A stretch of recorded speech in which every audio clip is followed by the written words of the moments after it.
Здравейте, вие гледате Лице в лице. Днес ще бъде горещо в нашето студио. Във втората част на предаването ще ни гостува адвокатът на Владимира Янева, бившия правосъден министър Антон Станков. А пък, предполагам, сте прочели, излезе нов пикантен епизод около тези аудиозаписи, да ги наречем, разговор между Янева и Чиналова. Но това във втората част на предаването. Ще бъде също така горещо и в първата част на предаването, защото ми гостува Корман Исмаилов, който е заместник-председател на парламентарната група на Реформаторския блок, а освен това и председател на партия Свобода и достоинство. Здравейте, господин Исмаилов. Здравейте. Благодаря, че дойдохте, защото в момента в Реформаторския блок се случват някакви трусове. Малцина са готови да говорят, защото имам чувството, че и вие не знаете май какво се случва. Или знаете? Да, разбира се, и аз имам гледна точка. Ще ви попитам. Турбуленциите са нещо естествено. Почваме едно по едно, за да изчистим всички възможни казуси около този трус. Първо, вие знаехте ли, че Радан Кънев ще мине в опозиция, като го обяви, след като мнозинството се отказа от първоначалните си подписи под конституционните промени и бяха подменени с друго гласуване? Очаквахте ли, знаехте ли за реакцията на Радан Кънев и ДСБ? Да, знаех, той го е заявял. Казвал го е преди? Казвал го е, да. А защо тогава всички бяха изненадани? Явно не са очаквали, че след думите ще последват действия. Всички, с които разговарям, казват, мотивите му са много добри, но начинът, по който го направи, беше изненадващ за всички нас. Трябваше да го обсъдим предварително. Приемате ли тази логика? Трудно ми е да коментирам колегите, нали, в тяхно отсъствие, без те да дадат гледната точка. Деликатна е темата, но това мога да кажа. Значи, вие си очаквахте, че след отмятането от предишните подписи и отмятането от историческия компромис, ДСБ минава в опозиция. Лично аз очаквах неговата стъпка, а за решението на ДСБ трябваше да изчакаме техния форум в Поморие. Трябваше. Добре, а вие как си обяснявате тогава оставането на Петър Москов във властта? Аз чух няколко от аргументите му, един от които е по този начин се държи ДПС далеч от властта.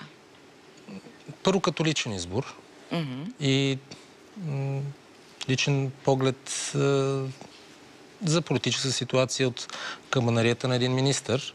Разбира се, и към момента член на ДСБ. До вчера заместник-председател.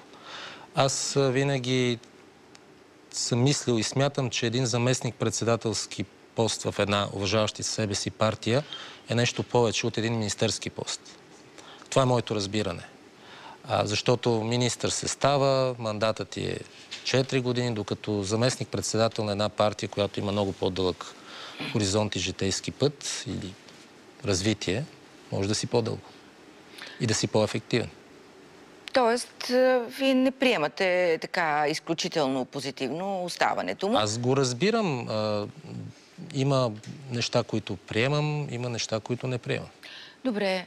А защо се стигна до тук в Реформаторския блок, така че една партия да мине в опозиция, другите партии да говорят за предподписване на коалиционно споразумение? Ще ви попитам и вас. Вие къде се позиционирате, вашата партия и вие лично като заместник-председател на групата? Значи това е един дълъг процес на натрупване на положително, отрицателно, на комуникация, на проблеми в комуникацията, на приятелски огън. Едно е когато си извън властта, друго е когато си вече вътре във властта, най-вече вътрешните конкуренции и борби, които се изнесоха в публичното и започна една надпревара. Ако сте забелязали, ние като партия последните седмици дори почти не правихме коментари. Забелязах, наистина... аз за това ви благодаря, че дойдохте. Рядко започвам с благодаря. Знам, че изпаднахте в мълчание, не искахте да говорите и затова така с любопитство очаквам всичко, което ще кажете. Вярвам, че мълчанието ни и моето мълчание беше усилие по посока запазване единството и целостта на блок. Постигнахте. Когато ще продължаваме усилията си до край. За нас винаги е било важно че блока, когато е единен, той е много по-силен.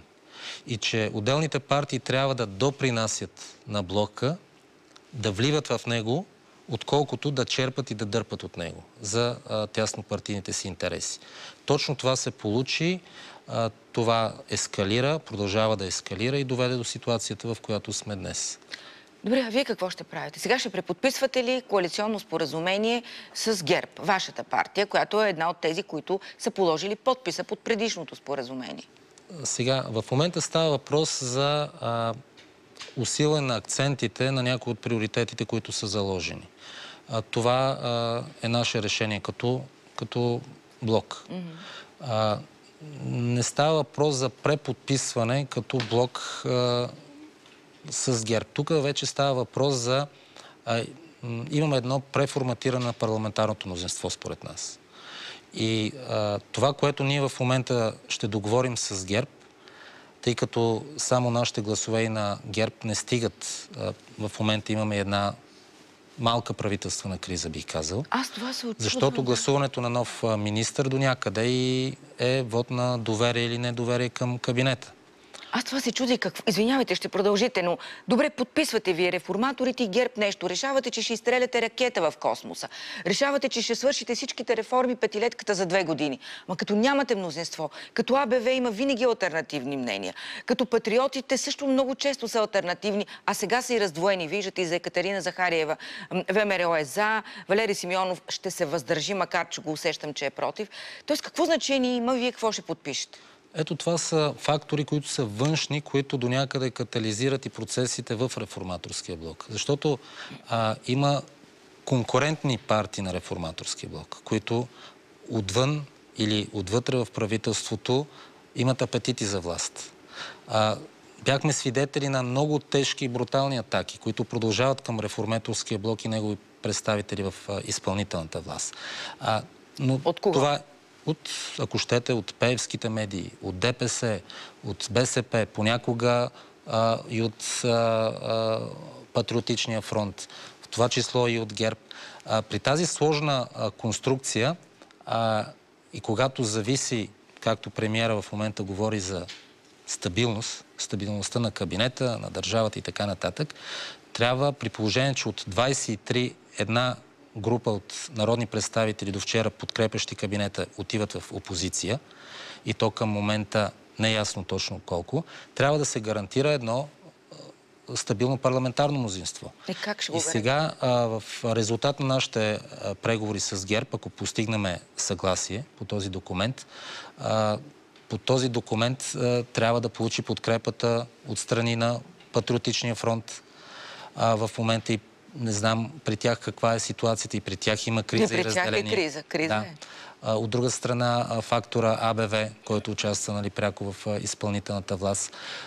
Има заявки, така, едно стопляне на поведението, на отношението към кабинета от част от групата на БДЦ и така нататък. Предстои да видим тези Тоест, вие процеси. предлагате и патриотите, и АБВ да подпишат това, което ще се договори. Ние не предлагаме. Ние в момента разговаряме с ГЕРБ на база на това, което имаме като коалиционно споразумение и програмна декларация, подписана при конструирането на кабинета. Знаете, и тогава формулата беше нелесна. В момента става още по-трудна формулата.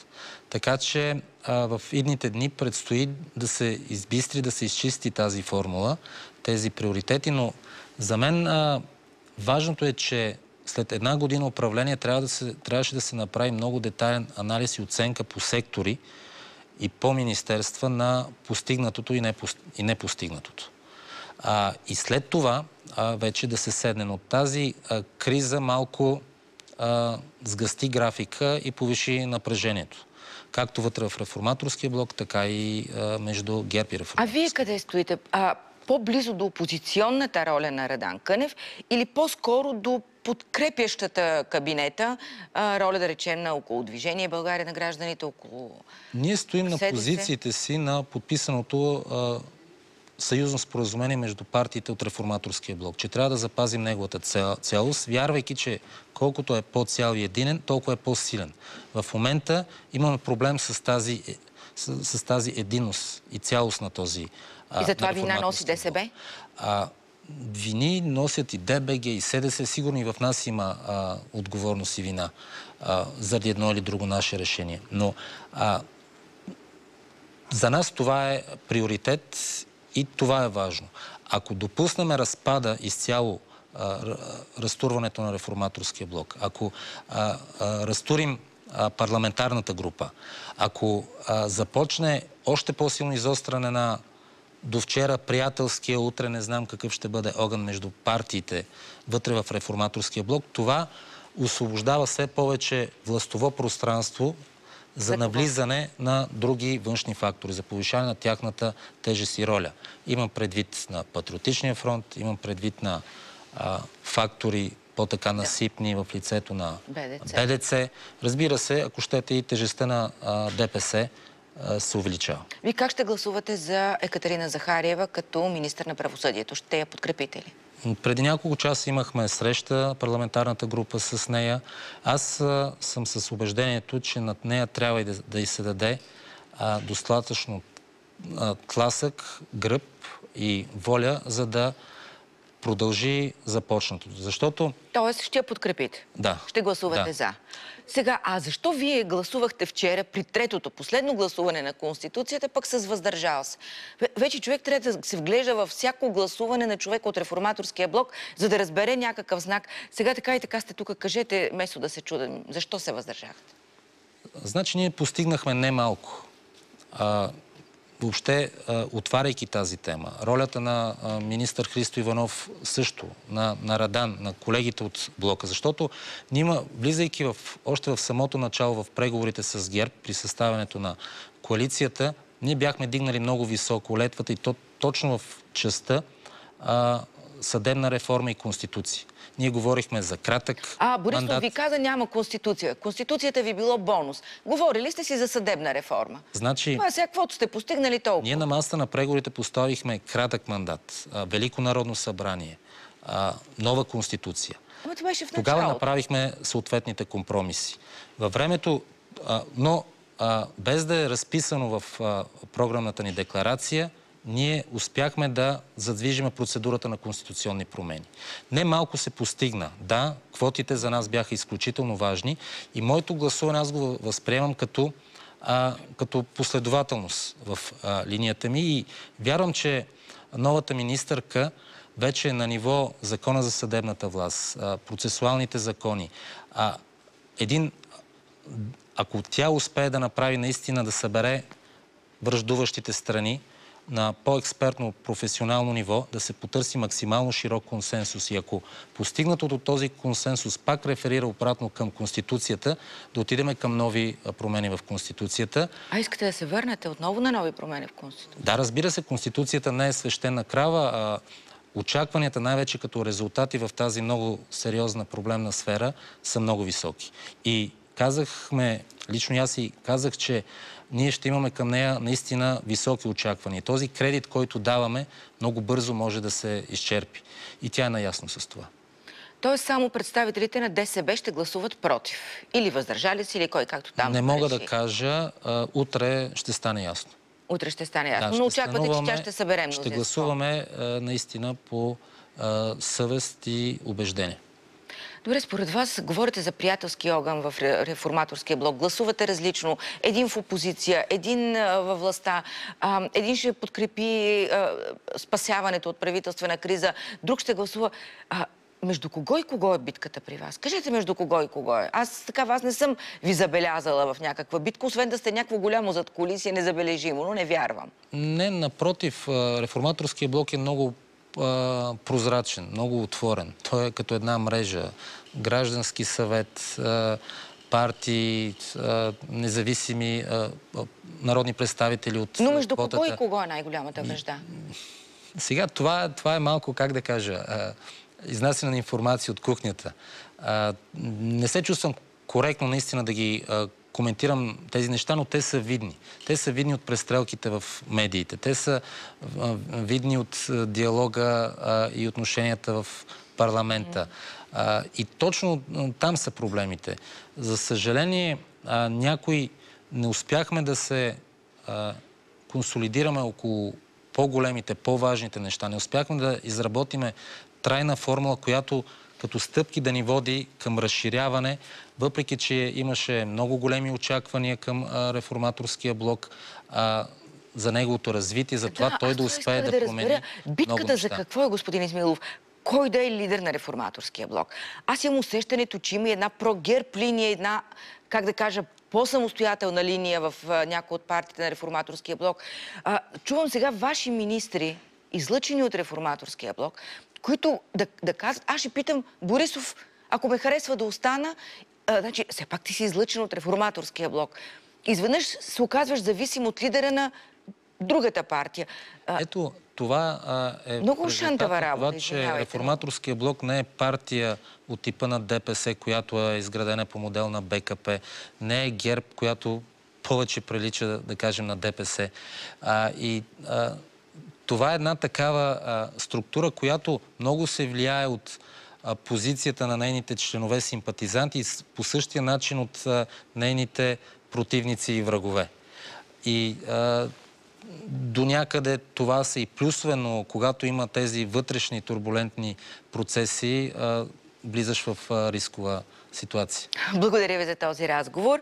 Благодаря и на вас. Изчакайте сега рекламите, защото следва разговор с адвоката на Владимира Янева, бивш правосъден министър, за реформите и за новите пикантни подробности от аудиозаписите. Антон Станков следва.